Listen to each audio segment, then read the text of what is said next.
Most dogs,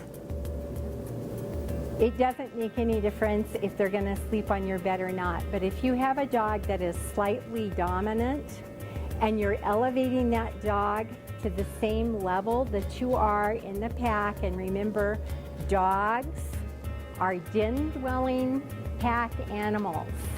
Den-dwelling pack animals. They are not four-footed, hunched over, hairy human beings. They're den-dwelling pack animals, and a crate is a really nice den. But just like anything else that you use with a dog, you want to make sure that you're using a crate appropriately.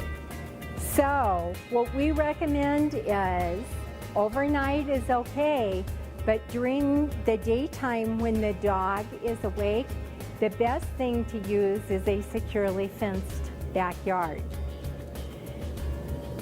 Some people want to keep a dog in a crate 12 hours during the day while they're gone to work. If you're going to keep the dog in the crate during the daytime, what we recommend is no more than 4 hours in the morning and then 4 hours in the afternoon, broken by an hour in between. Okay, you can come home at lunchtime, take them out for a walk. If your dog will retrieve, that is absolutely perfect and excellent exercise for the dog. So 4 hours, no more than 4 hours in the morning and then 4 hours in the afternoon. And if you're going to leave your dog, we really recommend that you use interactive play toys. Interactive play toys mean that the dog does something to the toy to get food out of it or get a reward out of it. This particular toy is a Buster Cube. You can hear it's got kibble in it. Let's see how long it takes him to get the food out of there. He can smell it. He's gonna push it around and it kind of keeps him busy. Good boy, Milo. Good boy, come on. Sometimes you have to start him out and hopefully a kibble will fall out. Good boy. Yes, good boy. You can see it didn't take him very long. The point is that it's an interactive toy and he has to do something to it to get the toy to come out. Now he absolutely loves it. This is a Buster Cube. It's okay. This is a Buster Cube and they're almost indestructible and they last a good long time. Another interactive play toy that we have in the program is a Kong, and he does like his Kong. When you leave a dog with a Kong, let's talk about some things that you can do to help them want to interact with the Kong. You can take and put a food reward in here. It can be something like little milk bones that you just stuff in there. Another thing about it though is milk bones, they can get out of there relatively quick, so a good thing to do is to have multiple Kongs, and you can take and freeze something inside of the Kong. This is Kong stuffing. Relatively expensive, but it was made just for going in the Kong, okay, by the Kong company. But the thing that you have to remember, see the little hole in the end?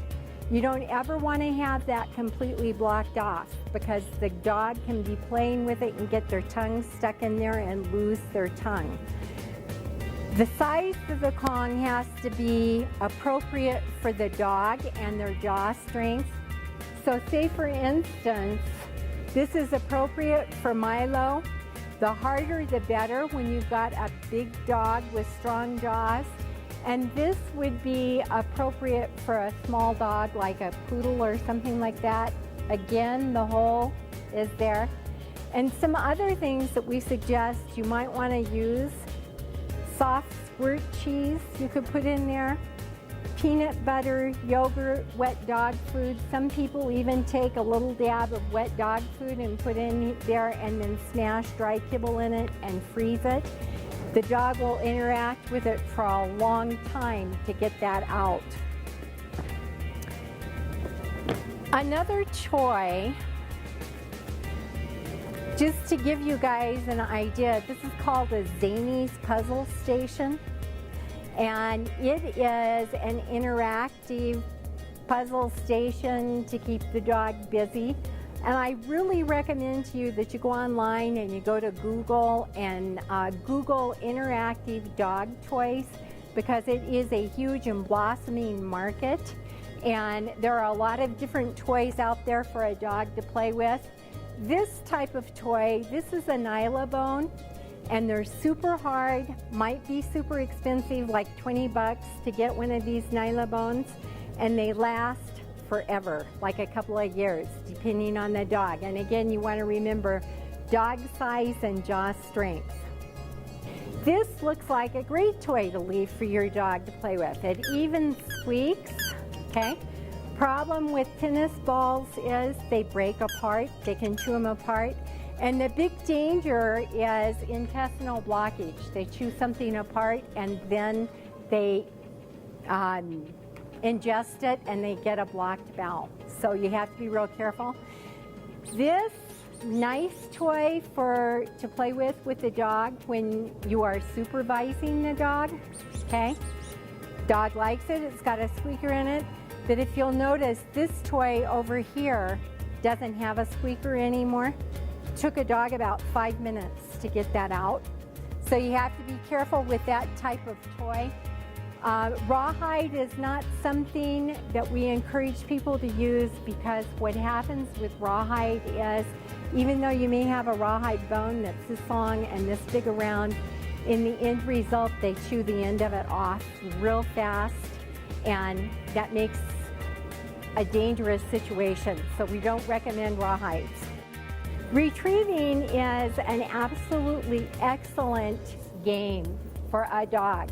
Okay, I've got a Kong and it's laying around on the floor, and the dog goes and gets it, and he comes over and he spits it out at your feet, and he bows down to you in a play bow, tail up in the air, and he barks and he pokes you with his nose. Are you going to pick up the Kong and play with him?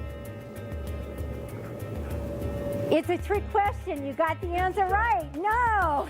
Okay. Rest of the story is you are going to pick up the toy and wait about 5 minutes, and then you come back and you start the game, okay? So you noticed when Milo was up in my face, okay, I wasn't playing with him, okay? Go ahead. Okay, the command was take it, and she has him come back and she praises him, and he puts it in her hand. He's working for her, not the opposite. And it's a fun game. She's going to do about 4 to 6 retrieves, and then she's going to quit. You don't want to try to have the dog do 30 retrieves. It's going to get to be a boring game for them, okay? Very nice. Good take, Milo. Good boy. Okay. Miss Presson, what happens with the toy when you're done playing? I take it. Okay, she takes it and she walks away with it in the end result. The rules are you start the game, you end the game, and you walk away with the toy in the end result. House training. You are getting Jada expecting her to be house trained, and she is, but remember Bangladesh? She doesn't know where to go to the bathroom. So there's 3 things that we're gonna do to help her know where to go to the bathroom. First time you take her home, have her on leash, walk through the house, go out in the backyard, and pick a spot and stand there. Don't let her drag you all over the yard. Pick a spot. Hold the leash in your hands. You're gonna say, get busy. Get busy, get busy. And she's gonna walk around, she'll sniff, she'll make a little curlicue, okay? And when she makes a little curlicue, you're gonna start saying, good, get busy. Get busy. Good. Get busy and praising her. Now, we have had some people that have rewarded their dog with a tidbit when they go to the bathroom. The problem with that is you run the danger of taking a tidbit out and having the dog do their thing on the floor. So you're going to walk through the house, you're going to go out in the backyard, you're going to praise them for doing their thing in the backyard, okay? 3 rules for house training: in a crate, in the yard, and with you. The out in the backyard part is pretty simple. The big thing you have to remember is you have to make sure that the dog goes to the bathroom in the backyard before you bring them in the house and turn them loose, and that's the trick. If they don't go to the bathroom, if you aren't sure that they've gone to the bathroom, bring them in and put them in the crate for 30 minutes, set a timer. Take them out at the end of the 30 minutes and offer them a chance to go again. And you might have to do it a couple of times, but you want to get to where you can praise the dog for going to the bathroom in the backyard or wherever you're going to have them go to the bathroom. We recommend to make sure you know where your dog is to take a leash and tuck it in your waistband. Now I need some witnesses here, so can you guys all raise your right hand, please? All right, raise your right hand, we've got it. I am telling you to put it in your waistband, okay? So you can feel it pull out if the dog tries to get away from you. I am telling you for safety purposes, don't take a leash and attach it to your body. Not a good idea. A dog can pull you off balance and pull you over, okay? So we're gonna tuck it in our leash or in our waistband, and we're gonna know where the dog is so they can't sneak off and do their thing behind a chair. Once they soil in the house, that makes that behavior productive, okay? So you don't want it to happen the first time. If the dog does soil in the house, we have a magic formula. We sell it for $20 a bottle, okay? Magic stuff, it's really great, okay? Or you can go down to Walmart and you can buy an 8-ounce pump squirt bottle and you can put half white vinegar and half water in it. It works great for cleaning up. It negates the pheromones that are in what they've done and helps them not to go back to that particular spot, okay? So we've got that part of it.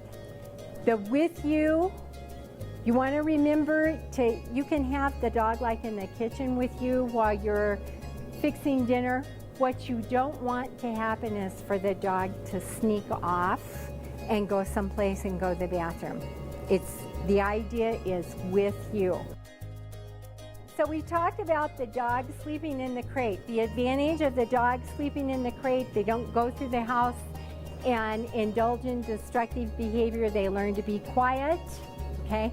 They also, because they are a den-dwelling pack animal, it is a safe haven for them.